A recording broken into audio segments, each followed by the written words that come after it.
Hey guys, what's going on? HDvee here, and today I have the pleasure of welcoming Jason from Jason Plays Pokemon onto the channel to help explain the second half of this crazy theory we've created.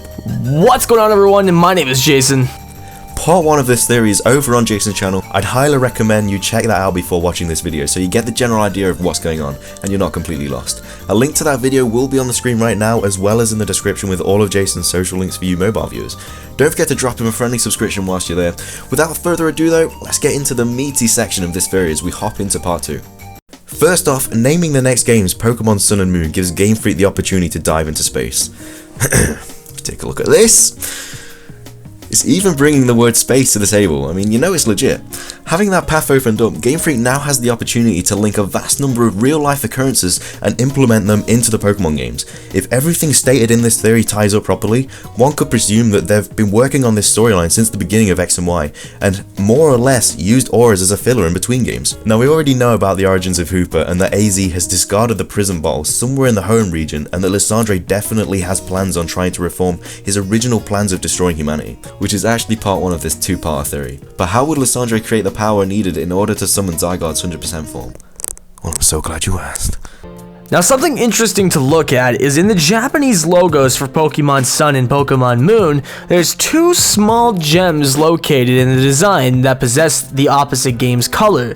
This doesn't seem very interesting until you see the logos for Pokemon X and Y and Pokemon Hoopa'S, which, by the way, the Japanese logo specifically. The artwork for both of these generations contain major plot icons / symbols in the sense that X and Y's logo has the Mega Evolution symbol on it, which is when Mega Evolution was introduced, whereas the Hoopa'S logo has the red and blue orbs on it, symbolizing the Primal Kyogre and Primal Groudon evolutions that were to take place in the story. This creates the idea that the crystals seen in the logos for the new games may play a huge role in the storyline, or that they could be linked with a new form of evolution. Also, one notable thing to mention is that on the English versions of these logos, those key items are nowhere to be found. Not something really massive, just a little something extra they decided to do, I suppose. The crystals have also been seen in the manga as artifacts that possess the power to fuse Pokemon and humans together. This could also be linked to powering up Zygarde to his 100% form. This is based on the fact that Zygarde's 100% form seems to look like it's been fused with the power of Xerneas and Yveltal.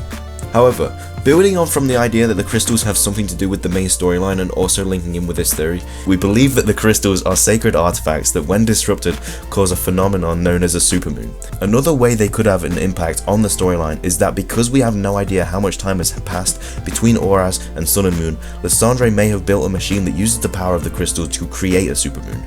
The term supermoon is not astronomical, but originated in modern astrology. The association of the moon with both oceanic and crustal tides has led to claims that the supermoon phenomenon may be associated with increased risk of events such as earthquakes and volcanic eruptions. Supermoons have often been linked with lunar eclipses. Something else interesting to add on is that once every 26,000 years there is something that strikes the land called the 3 Days of Darkness, which is a phenomenon known otherwise as a galactic eclipse, which brings complete and utter darkness to the part of the world affected by the sun being blocked. Again, this only happens once every 26,000 years. The same phenomenon could be applied into the storyline for Sun and Moon, possibly using a smaller amount of years in their version of the story. Something that sort of lines up with the time period of how long the Great War of Kalos took place. So assuming that the phenomenon known as the 3 Days of Darkness is about to reoccur for the first time in centuries, Lysandre is aware of this and knows that this gives him the opportunity to seize the real ultimate weapon. Knowing of the ability to create a much more destructive outcome, Lysandre set out to find the two crystals capable of harnessing the power of Pokemon fusion, which would then ultimately lead to the creation of a supermoon, which is another huge phenomenon that is known to trigger tons of natural disasters and make the surrounding area much more hazardous. Linking the natural disasters that are potentially created by a supermoon and the fact that Pokemon Sun and Moon are more likely to be set in Hawaii, as shown in a video on Jason's channel where there will be a link to that in the description, so be sure to check that out if you don't really understand why we're basing Sun and Moon in Hawaii. But Hawaii is a state that is prone to natural disasters, which gives us the impression that this would be the best place for Lysandre to awaken Zygarde's 100% form. As the legend implies, only during dire need does Zygarde ever gather all of its cells to handle heavy disaster to the ecosystem. In this form, Zygarde is 4.5 meters tall and weighs 610 kilograms, and has become the system Pokemon. Zygarde Complete is now capable of handling Xerneas and Yveltal, as its power has exceeded both of theirs. Zygarde still retains its Dragon Ground type combination and takes the shape of all its previous forms as well. However, the natural disasters alone would not be enough to awaken Zygarde. I mean, who really likes being woken up nowadays? I can totally see where Zygarde's coming from. Now you're probably wondering where Hoopa and AZ both tie into the second half of this theory. Well, we already know that Lysandre has Hoopa, but if the disasters alone wouldn't be enough to awaken Zygarde, why is Lysandre trying so hard to create the supermoon? Well, as the prison bottle was given to the player in Hoopa'S, Lysandre has no way of unleashing Hoopa Unbound's form, so this is where the galactic eclipse gets the spotlight. We believe that lunar energy created by the galactic eclipse itself, aka the 3 days of darkness, is the same type of energy that is locked inside the prison bottle, which is needed to produce Hoopa Unbound's form. Now, if Lysandre was able to get his hands on this energy and create Hoopa Unbound's form, total chaos would be unleashed across the land and all the Pokemon and people would go absolutely mad. Now, Hoopa Unbound will revert into Hoopa Confined if 3 days have passed after using the prison bottle.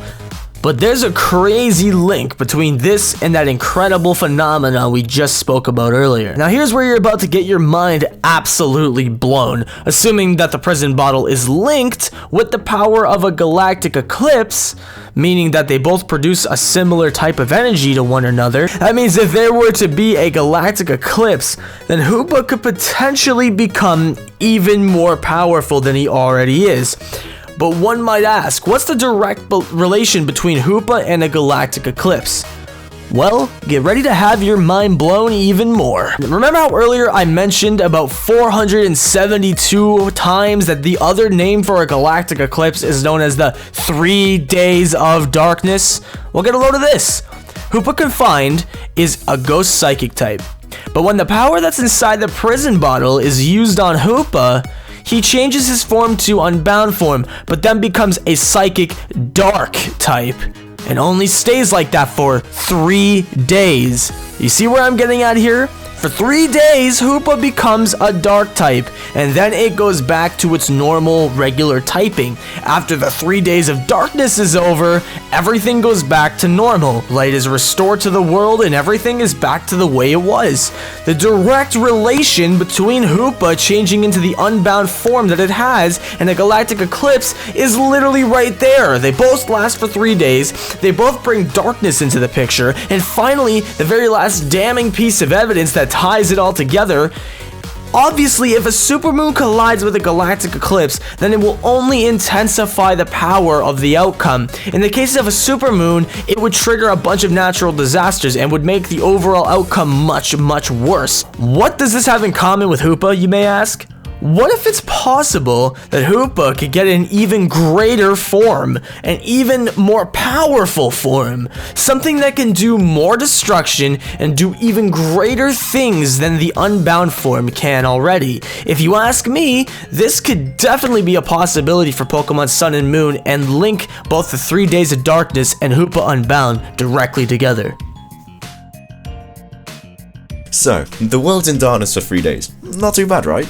We just get some extra sleep time. Oh, wait, it's Pokemon. There's more. Hawaii, where Pokemon Sun and Pokemon Moon is most likely set, is home to many active volcanoes and huge mountains, and as stated in its Pokédex entry, Volcanion is said to live in mountains where humans do not tread, and also has enough power to blow away a whole mountain. The disasters occurring from the appearance of a supermoon and the wrath of Hoopa Unbound would wake Volcanion, who would proceed to start causing volcanoes to erupt and the sea to start flooding the lands, hence Volcanion's dual typing of fire and water. This would result in Zygarde reaching its 100% form to try and stop the disasters in Hoopa, which falls right into Lysandre's plan, enabling him to capture the legendary Pokemon at its most powerful state and use it for his own evil deeds and for the reincarnation of Team Flare. Now there's still one big question leading up to all of this that has yet to be answered, and that question is, how in the hell does Zygarde even get involved in the equation? Isn't he all the way back in Kalos? Which, if you follow previous theories, it's presumably set all the way over in France. This means that in order to have Zygarde present, they will need to first obtain the whereabouts of Zygarde and trap him somewhere far away. somewhere very far from local inhabitants and civilization. There's actually a species of bats called the Hawaiian hoary bat. Being the only land mammal that's native to Hawaii itself, it is also separated from all other wildlife and civilization by approximately 2,500 miles of ocean from the land, on an island filled with caves, meaning that it would be near impossible to reach the location of this island without going through some kind of treacherous journey to make it there. Now, this doesn't relate directly to Zygarde, but what it could apply is the same lore slash story to it in Pokemon Sun and Moon. Lysandre could possibly use Hoopa to teleport Zygarde, seeing as Hoopa is powerful enough to do that, at least when Zygarde isn't powered up to his 100% form. They could then trap Zygarde off on this island or an underground facility somewhere far away from the island you play on in Sun and Moon, and then trigger it to evolve to its 100% form from what we stated earlier in the theory by causing all the different natural disasters to start happening. Now, this last part here is quite a variable as to whether this is actually going to be the full length of the way they trap and encase Zygarde, but rest assured, I guarantee you, the next time Zygarde reaches his final form, it will be due to the work of Team Flare. As AZ has already witnessed all of this before during the Great War, he would most likely make an appearance in which he would help the protagonist try and stop the disasters from occurring, thus stopping history repeating itself. But for now, that about wraps things up. We'd both like to thank you all so much for watching this two-part theory. We've spent a lot of time researching and preparing these videos and are really happy with the ideas we've come up with. If you did enjoy the video, then please leave a like below as well as subscribing to both of our channels. We'd really appreciate it. But for now, thanks for watching guys, and have a nice day.